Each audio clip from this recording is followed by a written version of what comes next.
مش ሰውየው እንግዲህ በረሱሉ አለይሂ ሰላቱ ወሰለም ዘመን ኸምር ጠጥቶ በተምር እነዚህ የተምር ዘንባባ በዚህ ረሱሉ ሰለላሁ ዐለይሂ ወሰለም 40 ጊዜ እንዲገረፍ አድርገዋል። ዑመር አቡበክር ሲዲቅም ረዲየላሁ ዐንሁ በዘመናቸው ልክ ነብዩ ሰለላሁ ዐለይሂ ወሰለም ሲገርፉ በነበረው ሁኔታ ገርፈዋል። ዑመር ኢብኑ ኸጣብ ረዲየላሁ ዐንሁ የሳቸው ዘመን ሲደርስ ፍቱሃት በዛና ሙስሊሞች ከሌሎቹ ጋር ተደባለቁ፣ መጠጥም በዛ። የዚህ ጊዜ ምን ይሻላል የድሮ 40 የሚያቆም አይመስለኝም ብለው አማከሯቸው ሱሐቦችን። ዛ አብዱራህማን ኢብኑ ዐውፍ አኸፉ الحدود የሚባለው 80 ነውና ከ80 በላይ ማድረግ ስለማይቻል አላህ ያስቀመጠው አነስተኛው 80 ስለሆነ በዛው ይሁን ብሎ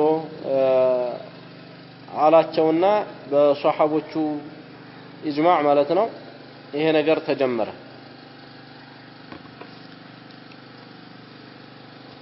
ከዚህ በመያዝ ثبوت الحد في الخمر ይሄ የተወሰኑ ዑለማዎች አቋም ነው። ሐድ አለ ኸምር ላይ ረሱሉ ሰለላሁ ዐለይሂ ወሰለም 40 ስለገረፉ እንዲሁም አቡበክርም እንደዚሁ ዑመር ረዲየላሁ ዐንሁ بعد استشارة الصحابة ሷሐቦችን ከማከሩ በኋላ ወደ 80 ከፍ አድርገውታል። የተለያዩ ኢስቲሃዲ የሆኑ መሳኢሎች ላይ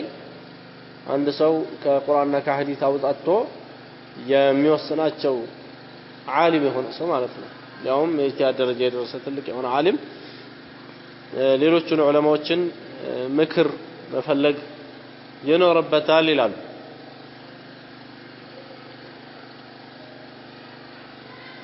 ሌላው በዚህ ዙሪያ የተወሰኑ ኺላፎች አሉ።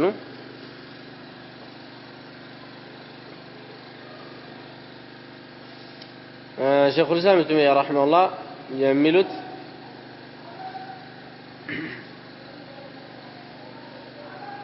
والصحيح في حد الخمر إحدى الروايتين الموافقة لمذهب الشافعي وغيره. الإمام الشافعي مذهبنا يليلوچم بዚህ ጉዳይ ላይ የሰጡት አቋም السنة تككل ይላሉ። أن الزيادة على 40 إلى 80 ከ40 ወደ 80 ከፍ ማድረጉ ቅጣቱ ليست واجبة على الإطلاق ሙሉ ለሙሉ ሁሌ ግዴታ ነው አይባልም። بل يرجع فيها إلى اجتهاد الإمام የሀገር መሪ ነው اجتهاد የሚያደርግበት كما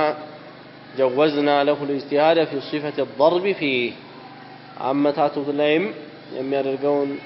እርምጃ እሱ ይወቀው ብለን ወደ ራሱ እንዳስጠጋነው ሁላ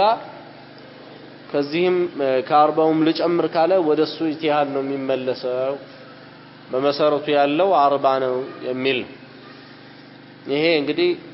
የአብዛኛው ሙሐቂቅ ዑለማዎች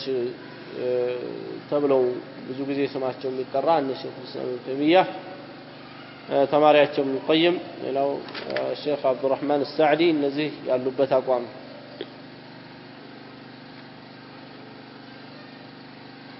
باب التعزير ስለ تعزير የሚያወራ ነው። تعزير ማለት ማዕሲያ ላይ አንድ ሰው እንዳይወድቅ የሚደረግ ቅጣት ነው። በሸሪዓ التأديب على ذنب لا حد فيه ولا كفارة ሰውየው ላይ አላህ ከፋራ ያላስቀመጠበት የሆነ እንዲሁም ደግሞ ሐድም ያላደረገበት የሆነ ወንጀል ነው። የዚህ አይነቱ የሚቀጣበት ሐድ ከሌለው ከፋራ ከሌለው የሚቀጣው ቅጣት تعزير ይባላል። ለምሳሌ ሸሪዓ ዚና ላይ ሐድ አስቀምጧል። ነገር ግን ዚና ባልሆነ መልኩ አንድ ቤት ውስጥ ልክ ባልና ሚስት እንደሚተቃቀፉ አይነት በዚህ አይነት ቢገኙ ዚና አይደለም። ነገር ግን እንደዚህ ይሄንን ወንጀል ፈጽመዋል ሰዎቹ ተብሎ ቢቀርቡ ወይም ደግሞ ሰርቋል ነገር ግን من غير حرز ከመጠበቂያ ቦታው አይደለም የሰረቀው ቀደም እንዳልነው አይነት ምሳሌ ነው ከጫማ ማስቀመጫው ውስጥ ብር ቢሰርቅ ሰውየው ምሳሌ ጫማ ማስቀመጫ ነው እንጂ የብር ማስቀመጫ አይደለም ቀጥዖ እንደሌለበት የታወቀ ነው አይቆረጥም እንደ ሌባ አይደለም ሙሉ ለሙሉ ሁክም የሚሰጠው ነገር ግን ራሱን የቻለ የተወሰነ ታዲብ ያስፈልገዋል ያ ታዲብ ተዕዚር ነው እንጂ ሐድ የለውም በሸሪዓ ይሄን ያክል ተብሎ የተገደበ ነገር የለም ቀዝፍ እንደዚሁ ከዚና ውጪ ባለ በሌላ ነገር አንድ ሰው ቢሳደብ እንደዚሁ በዚና ከተሳደበ ሐድ አለው ያሳለፍነው ነው ይሄ 80 ግርፋት ማለት ነው ሌላም እንደዚሁ ሸሪዓው ያልገደባቸው የሆኑ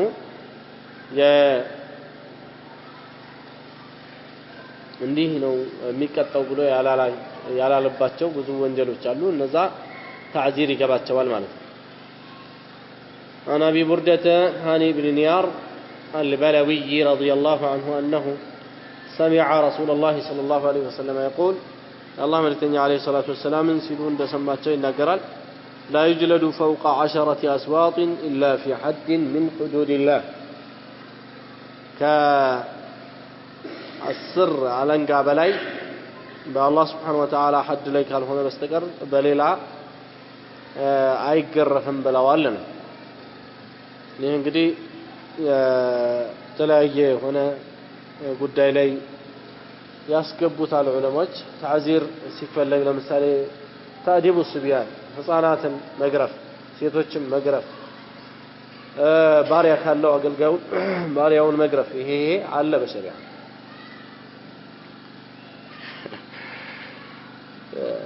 ሴቶችን መግረፍ ብዬ እንተናል ተባረለ ችግር የለውም ችግር የተከሰተ ጊዜና አማራጭ ተደርጎ በተቀመጠበት ቦታ ማለት ነው እንጂ ዝም ብሎ ሁሌ አይደለም المهم በመሰረቱ ሌላ መንገዶችን መጠቀሙ የተሻለ ነው ተውጂህ ማቀጣጨት ማስተማር መምከር የመሳሰለ ከዛ እንግዲህ ከዚህም ጋር ጎን ለጎን አንዳንዴ ይሄንን ያስቀምጣል ሸሪዓው ኢላ في حد من حدود الله አለ በአላህ Subhanahu Wa Ta'ala ሐዶች ላይ ካልሆነ በስተቀር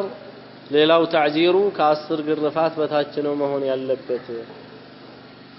الامام ابو حنيفه الشافعي انه لا يبلغ بالتعذير الحدود المقدرة عند سو تعذير لاي بميقطابበት ጊዜ حدود المقدرة ድረስ ማድረስ የለበትም ብለዋል በዚህ አይነት እንግዲህ تعذير ማድረጉ መጥቷል ከተለያየ ከሆነ መዝሐብ ላይ ተገኝቷል